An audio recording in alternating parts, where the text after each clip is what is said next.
how to get Gemini extension. Hey everybody, welcome back to our channel. In this video we're going to learn how you can get Gemini extension, so make sure to watch the video till the end.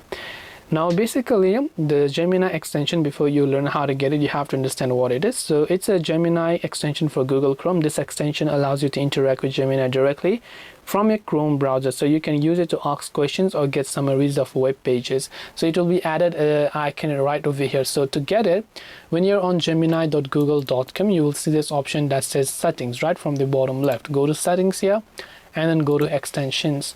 Then here it says Gemini extensions help you bring it all together. Now all you have to do from here is you will see all this, and you can turn this on if you want to, and then after you've done that, Gemini extension will get successfully added over here, and you'll be able to use it for any of these things or services that you might want.